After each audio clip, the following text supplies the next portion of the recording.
Itu kan ada cuplikan yang viral ya, kurang lebih 2 menit lah ya. Kemudian diambil sedikit. Nah, materi yang diambil itu ada di pengkajian Ramadan yang dilangsungkan di Universitas Muhammadiyah Jakarta, berlangsung dari 8 sampai 10 Ramadan. Itu di kisaran 18 sampai 20 Maret 2024. Jadi isi materi sesi 4. Bukan hanya saya, ada juga saudari Ustazah Oki Siana Dewi itu ya, karena itu talk show sifatnya. Dan ini yang penting, jamaah yang datang itu bukan kalangan awam, bukan yang tidak tahu ilmu, tapi utusan dari setiap provinsi se-Indonesia. Di situ ada majelis tarjih yang bagian konstruksi hukum fikih, ada beberapa profesor, ada mubaligh, ada macam-macam dan sebagainya. Karena sifatnya pengkajian, bukan pengajian. Beda. Kalau pengajian ngaji, kita belajar ya dan seterusnya. Kalau pengkajian itu analisis, menganalisis, meneliti dan melahirkan satu kesimpulan. Baik, secara singkat dan padat saja karena kita bagi dengan cepat. Yang diambil di cuplik itu diantaranya ada satu pertanyaan tentang hukum musik. Sebetulnya ada satu pernyataan, ada satu pertanyaan. Pernyataannya dari moderator yang menyamakan Quran dengan musik, dan saya bantah tegas itu dengan dalil dan seterusnya. Yang kedua, yang ini yang penting, pertanyaan tentang musik, tentang hukum musik ya. Nanti teman-teman bisa lihat tuh, klik aja di YouTube tuh gampang, pengkajian Ramadan UMJ ya, nanti keluar tuh, itu ada kurang lebih 2 jam di situ. Kemudian saya jawab dengan menyampaikan 2 hal. Pertama, ini standar kami, saya menyampaikan sikap sebelum menyampaikan hukum. Sikap saya terhadap musik, karena saya ini senang Quran, cinta Quran, dan berharap menjadi bagian dari ahli Quran, maka posisi saya menjauhi musik karena saya tidak suka musik. Gelombang musik itu nggak sama dengan gelombang Quran. Itu poin saya. Itu sikap yang pertama saya sampaikan. Adapun terkait hukum, mesti jujur. Disampaikanlah bagaimana pandangan ulama tentang hukum itu. Walaupun kita punya sikap berbeda, hukum harus disampaikan. Antum mau kunut, boleh, tapi antum sampaikan dalil yang tidak kunut. Supaya nanti saat ada orang tidak kunut, antum mengerti. Anda tidak kunut, boleh, tapi ketika Anda tidak kunut pun harus disampaikan dalil yang kunut bagaimana, supaya tidak mencela ketika orang menunaikan kunut. Maka saya sampaikan kemudian pendapat-pendapat ulama terkait dengan hukum musik itu pada 3 aspek utama. Ada yang mengharamkan mutlak, ada yang menghalalkan mutlak, ada yang menghalalkan dengan catatan. Saya uraikan secara singkat karena waktunya terbatas. Yang mengharamkan ini dalilnya, ini turunannya. Yang membolehkan seperti ini, yang mutlak itu langsung saya tolak, ini abaikan saja. Yang membolehkan dengan catatan begini, begini, begini. Kemudian didialogkan. Ya, yang satu saya turunkan ini yang surat Luqman ayat 6. Kemudian sampailah pada titik surat Asy-Syu'ara. Saya sampaikan makna Asy-Syu'ara jamak dari kata syair, ya syair itu artinya begini dan sebagainya. Nah, yang dicuplik itu yang itunya aja tuh. Ya. Syair pemusik, lalu disimpulkan dan dibuat sebuah framing. Ada surat musik di Quran, Ustadz ini menghalalkan musik. Nah, itulah yang terjadi. Nah, dan itu nanti bertanggung jawab di hadapan Allah Subhanahu wa taala. Kapan saya mengatakan saya menghalalkan musik? Dan sejak kapan saya mengatakan saya mengharamkan musik? Sikap saya jelas, saya menjauhi musik, saya tidak suka musik. Hanya pendapat ulama seperti ini. Jelas sampai sini? Nah, jadi kalau ada yang motong-motong, ada yang mencela dan sebagainya, itu semua bertanggung jawab di hadapan Allah. Dan tidak usah terlalu capek, jangan saling membantah, lelah nanti seperti itu. Habis waktunya, lupa anak belum mandi, ya, lupa kemudian kita harus menata yang lain-lain. Jelas sampai sini? Nah, silakan tanyakan sama murid-murid saya yang ikut pengajian yang khusus, ya, mereka tahu betul tentang bagaimana keadaan kami saat mengajar dan seterusnya. Nah, sekarang mari kita bahas inti persoalannya. Apa itu musik? Apa itu syair? Karena konon ada berita Ustadz Adi tidak bisa bedakan antara musik dan syair. Konon, ya. Nah, sekarang kita bedah dulu apa itu musik, apa itu syair, apa itu asy-syu'ara, ya kan? Bagaimana pandangan ulama di dalamnya dan seterusnya. Alhamdulillah khusus hari ini saya bawa cuma 2 kitab saja. Ya, ada banyak kitab terkait itu, tapi nanti repot dan keadaannya tidak kondusif. Baik, kita mulai. Pertama, saya akan izin berdiri untuk menguraikan supaya lebih mudah kita bisa pahami dengan baik. Bismillah. Alhamdulillah.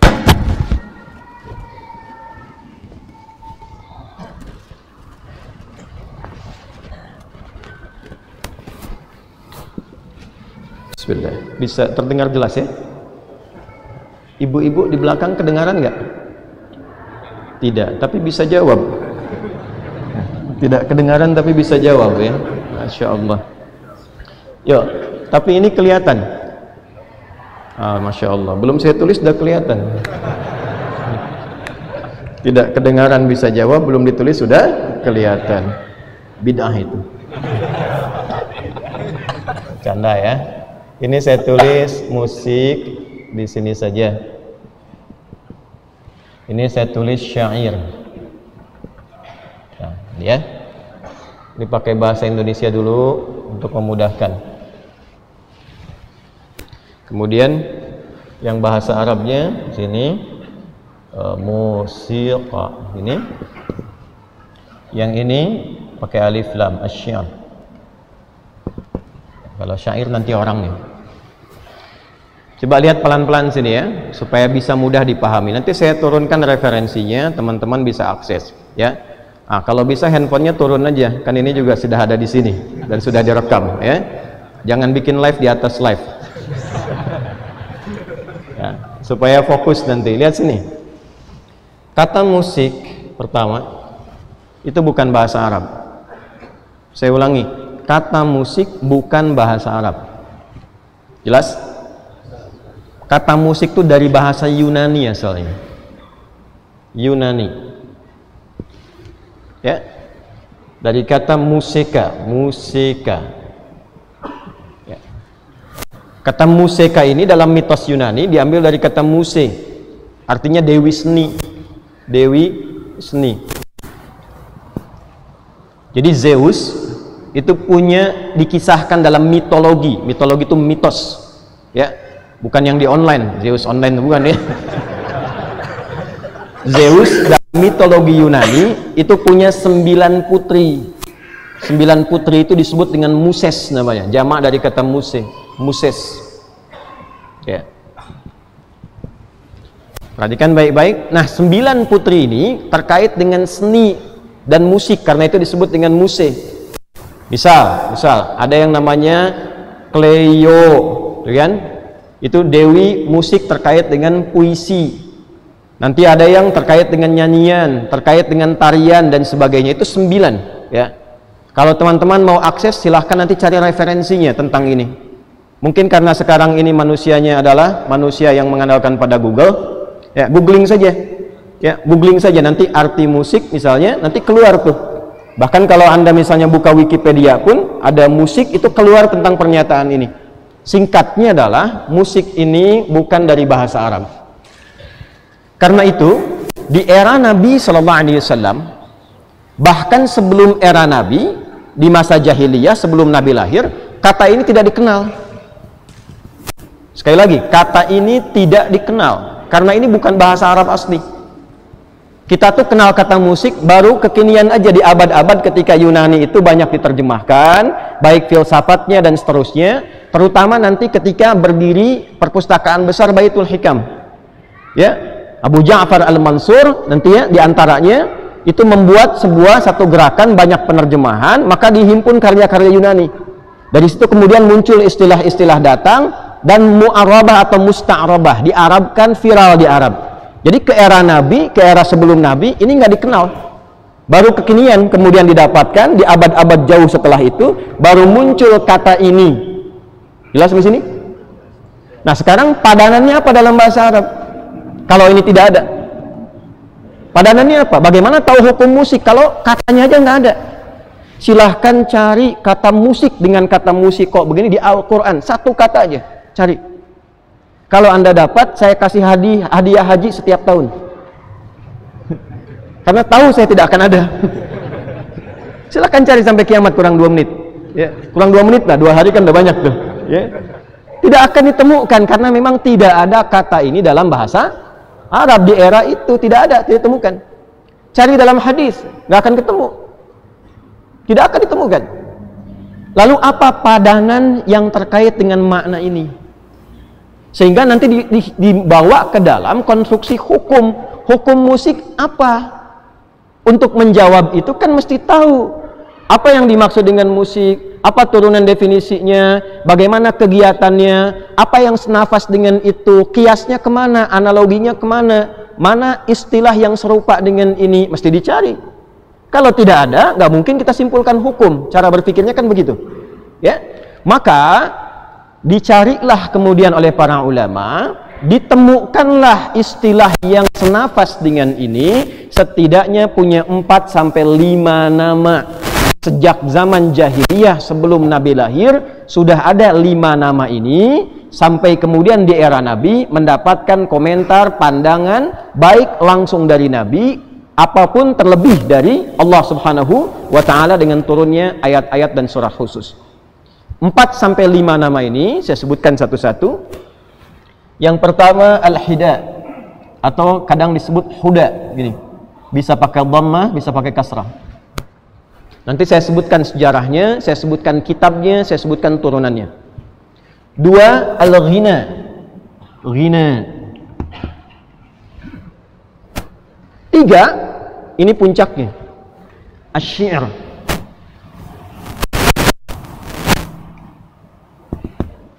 1 huda pakai hak kecil ya, bukan hak besar. Hak huda atau hida. 2 al-ghina, ghina. 3 asy-syi'r. Kalau pakai alat nanti disebut dengan azaf. Alatnya disebut dengan ma'azif. Kemudian ini yang keempat, 1, 2, 3, 4. Yang kelima kadang disebut dengan as-sama'. Ini agak jarang, tapi sering kadang-kali dimunculkan dalam beberapa kitab fikih.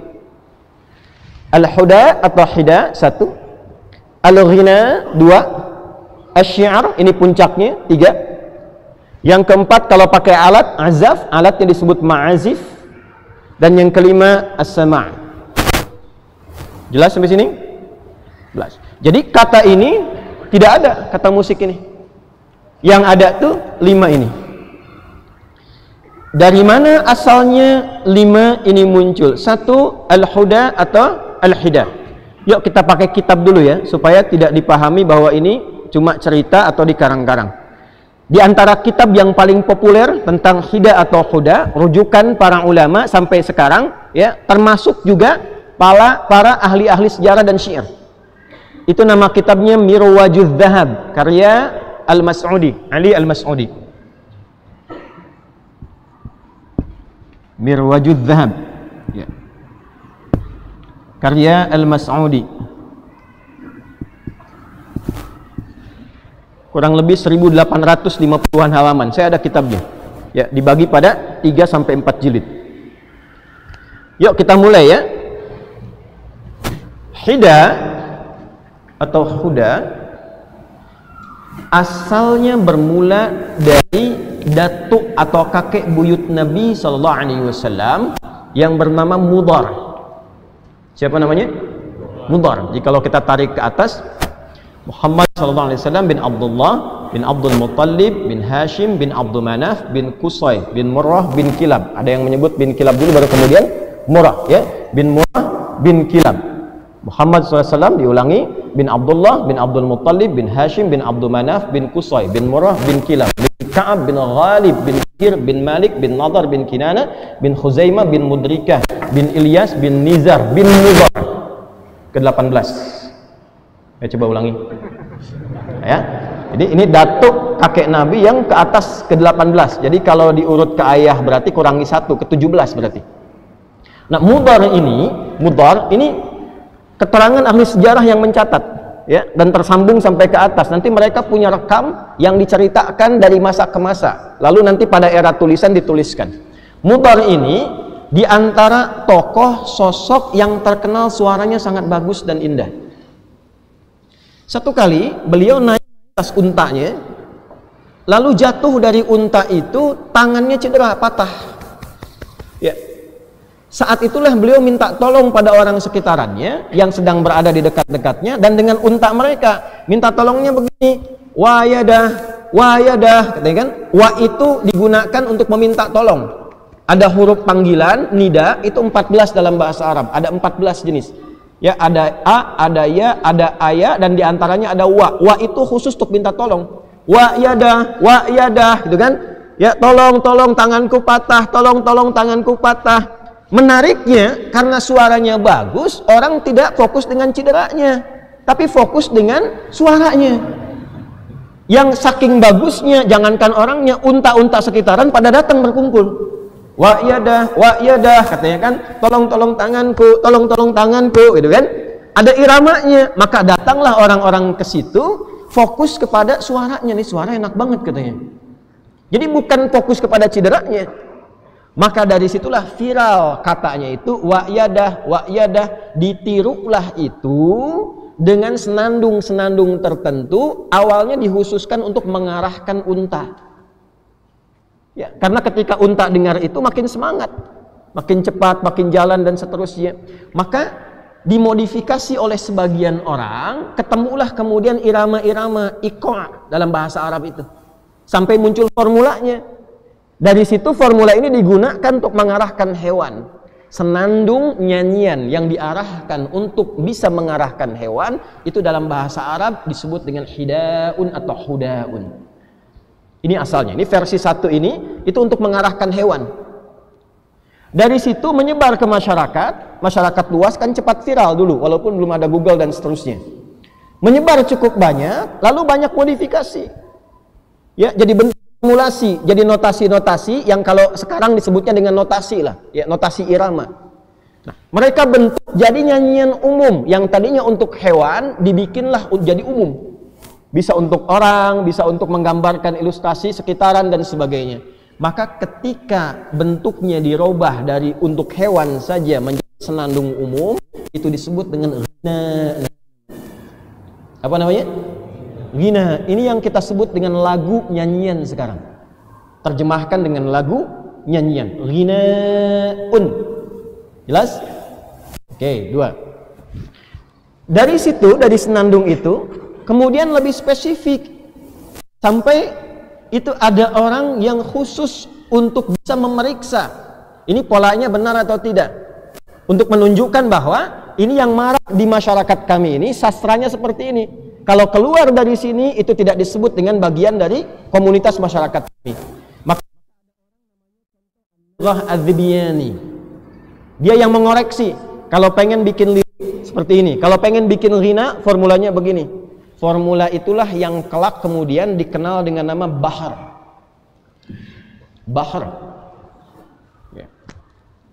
Ba, ha, ra. Nih, bahrun. Bahr. Jamaknya bukhur. Pakai ha, ba, ha, waw, ra. Bukhurun. Saya pelankan. Ada 16 jenis bahar pada waktu itu. Ada berapa? 16 formula, 16 jenis, ya. Sittata asyar bahran. Contoh. 1 ada yang namanya bahar tawil. Formulanya. Tawil. Ya, disebut tawil karena formulasinya panjang. Tawilun lahu dunal bukhuri fadailu fa'ulun mafa'ilun fa'ulun mafa'ilu. Formulasinya fa'ulun mafa'ilun fa'ulun mafa'ilu. Fa'ulun mafa'ilun fa'ulun mafa'ilu. Ini rumusnya.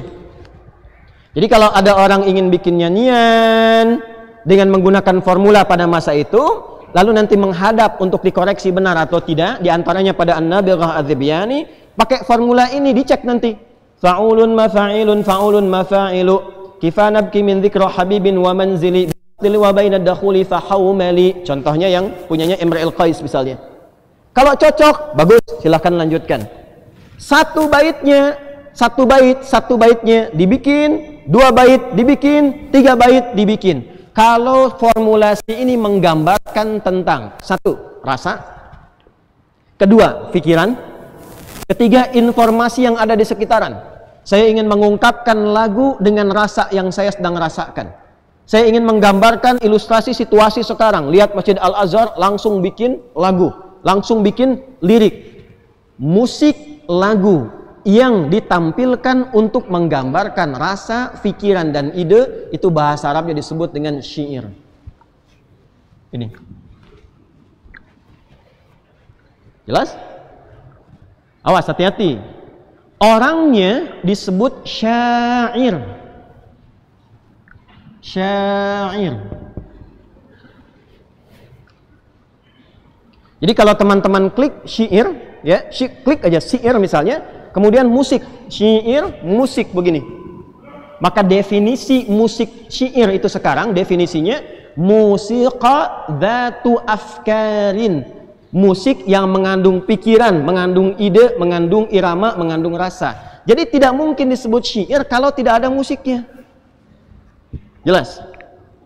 Syarat musik itu masuk ke dalam syair, syarat disebut syair itu 5. 5 syaratnya. 1, afkar, ide. Ada pikirannya, ada renungannya, ada rasanya. Kedua, uslub, gaya bahasanya yang betul. Ini timbangannya. 3, fasohah, mesti fasih, nggak boleh ae, harus runtut. Kemudian yang selanjutnya khayal, 4, ada imajinasi. Sehingga ketika ada daya imajinasi, nggak langsung pada tujuan, itu lebih indah. Dan yang kelima, syarat yang kelimanya, musik ini.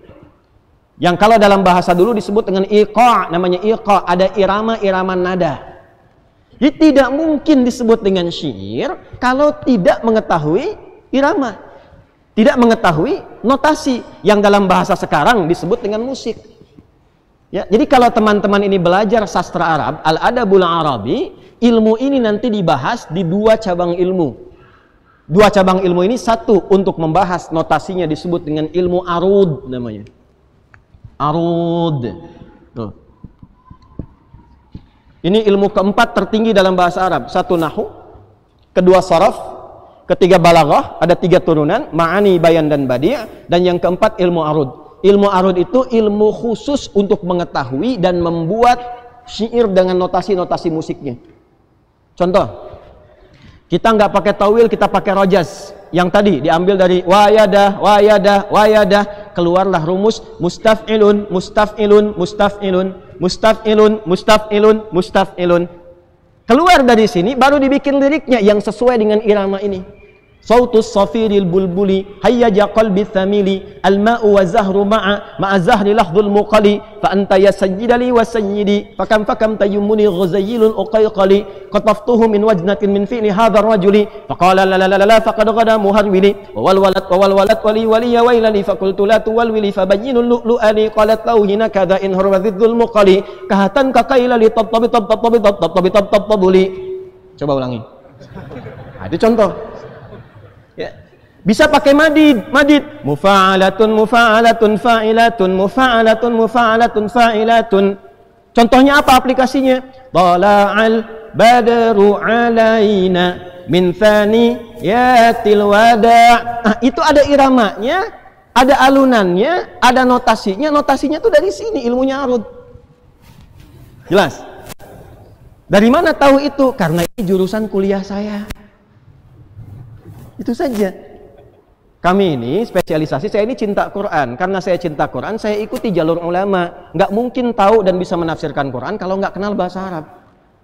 Imam Syafi'i ngajinya bahasa dulu.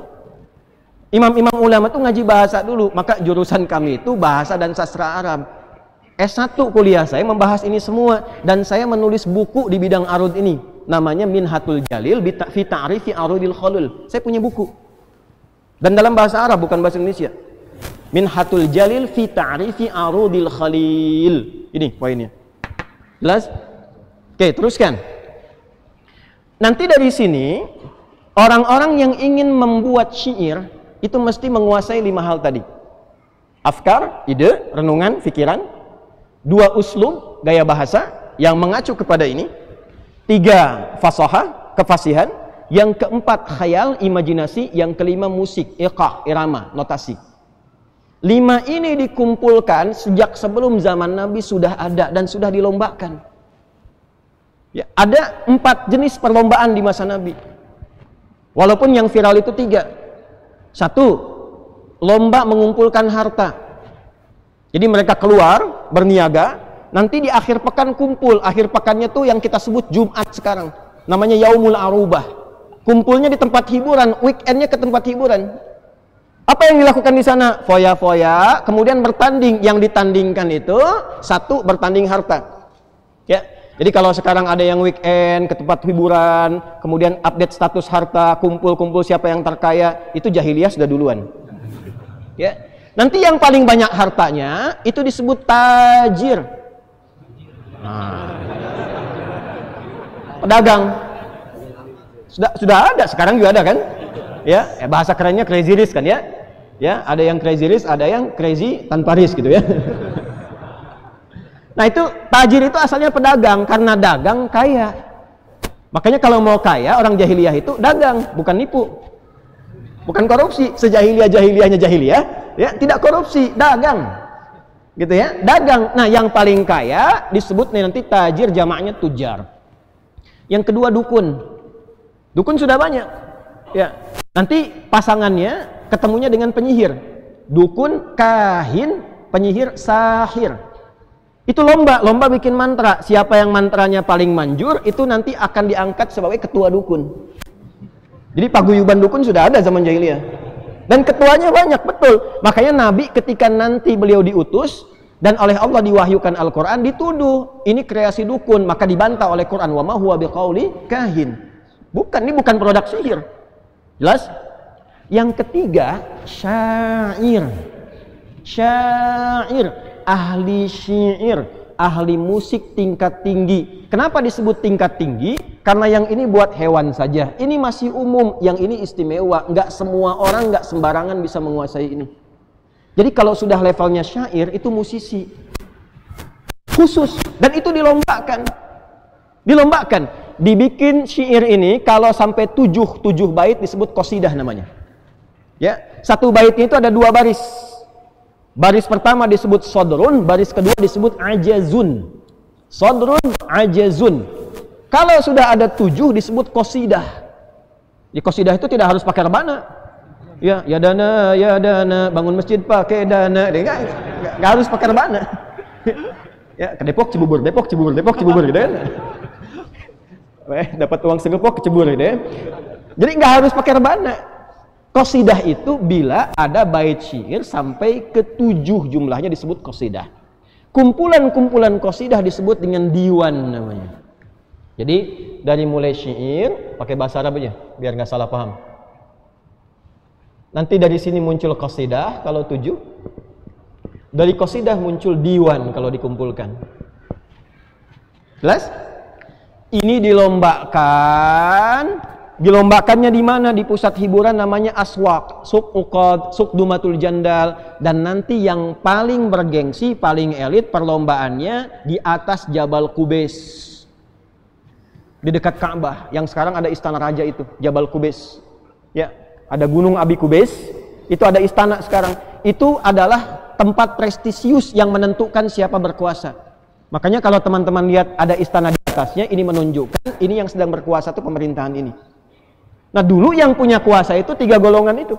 Yang paling kaya, kemudian ada dukun dan tukang sihir, ya, satu lagi ada musisi, penyair di sini. Syair. Dilombakan, yang keempat nanti yang kedudukan, ya, dan seterusnya. Dilombakan, perlombaan ini akan menyeleksi 7 terbaik. 7 terbaik. 7 terbaik ini kalau sudah didapatkan, itu nanti karya mereka 7-7-nya akan ditempel di dinding Ka'bah, dituliskan. Itulah asal mula sejarah nanti kain kiswah yang diganti dengan Al-Quran saat Islam hadir di tanah Hijaz. Asalnya itu bukan ayat Quran, asalnya bukan Asmaul Husna, asalnya itu tulisannya syair semua. Lirik-lirik, lagu-lagu dan sebagainya. 7 disebut mu'allaqatus sab'a. Nanti dipilih pemimpinnya, siapa yang paling hebat, disebut dengan ini syair, orangnya syair, jamak dari kata syair, karena jamak itu lebih dari 2. Ya, kalau 2 disebut musanna, ada yang mengatakan lebih dari 1. 1 mufrad single, 2 musanna, kan? Yang ketiganya jamak. Karena ini dipilih 7, maka dijamakkan syair menjadi syu'ara. Jamak dari kata syair, syu'ara. Paham? Masuk sampai sini? Masuk. Ini maaf kalau saya terasa lebih kencang, karena suara yang di sini dengan ini agak berbeda. Ya, maksud saya supaya kedengaran ke belakang. Kalau yang teman-teman online terdengar, itu supaya terdengar yang offline ke belakang. Ya. Jadi bukan karena semangat membara, bukan. Ya. Jama' syair itu syu'ara adalah 7 kemudian dikumpulkan, ditempelkan di dinding Ka'bah, ditulis dengan tinta emas. Main-main, ditulisnya pakai tinta emas. Ditempelkan di dinding Ka'bah, ditempelkan 7 terbaik, namanya Al-Mu'allaqat As-Sab'. Kalau belajar sastra Arab pasti paham nih. Al-Mu'allaqat As-Sab'.